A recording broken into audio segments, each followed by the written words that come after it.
Sasa swali, nyinyi maaskofu mlikuwa wapi?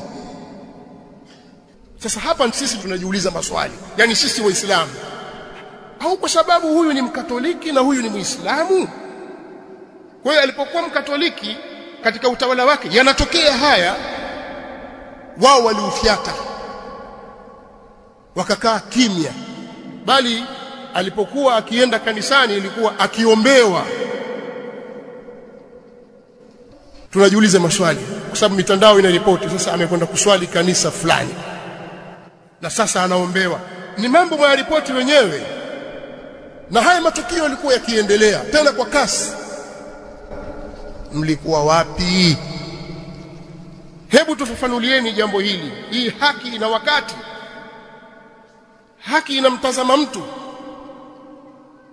inatazama dini za watu.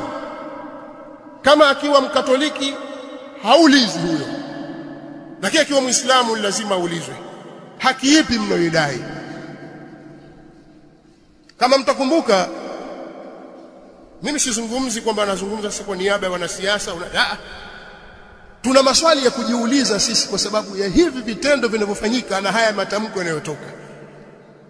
Sisi kama watu wenye akili timamu, watu wenye miongozo katika dini yetu, tunao mambo mengi, tuna maswali mengi yanatutatiza, mpaka mtujibu, mtuaminishe kwamba huu sio udini.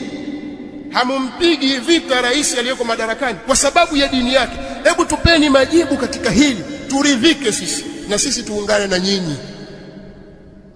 Maana wanasiasa walidhibitiwa katika kipindi cha awamu ya 5,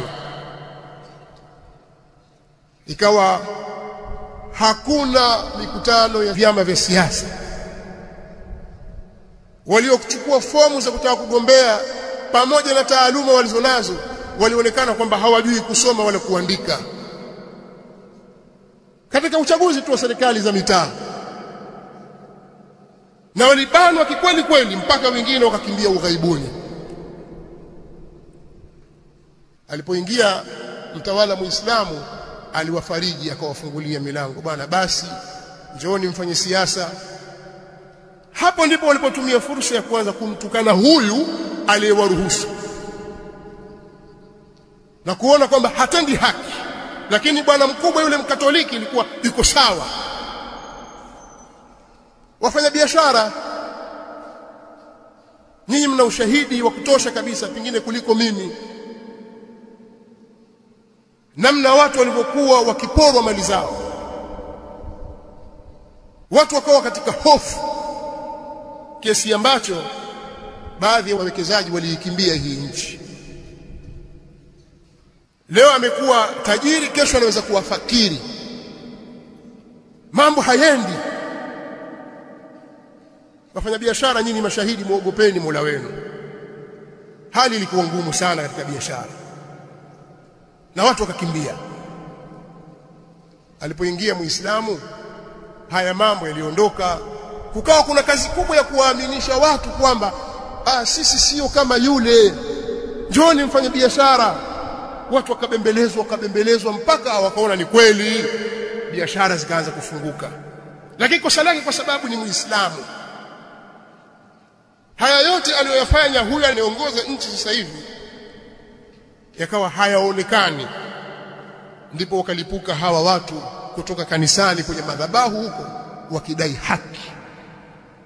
Haki ipi? Mlikuwa wapi? Wakatokea wanahabari na wachambuzi wa mambo ya kiuchumi, mambo ya kisiasa, wakaja wakadai haki. Mlikuwa wapi? Wanasiasa hawakubaki nyuma, waandamanaji, raia wa kawaida nao hawakubaki nyuma, wakiwa wanadai haki.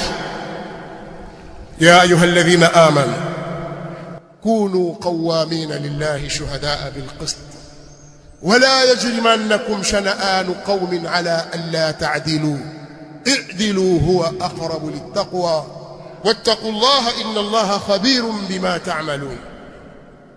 الله سبحانه وتعالى katika suratul Maida sura ya 5 aya ya 8 anatuambia, enyi mlioamini nyinyi, waumini nyinyi, kuweni wasimamizi madhubuti kwa ajili ya Allah kwa kutoa ushahidi wa haki, wala kuchukiana na watu kusiwapelekeeni nyinyi kutofanya uadilifu.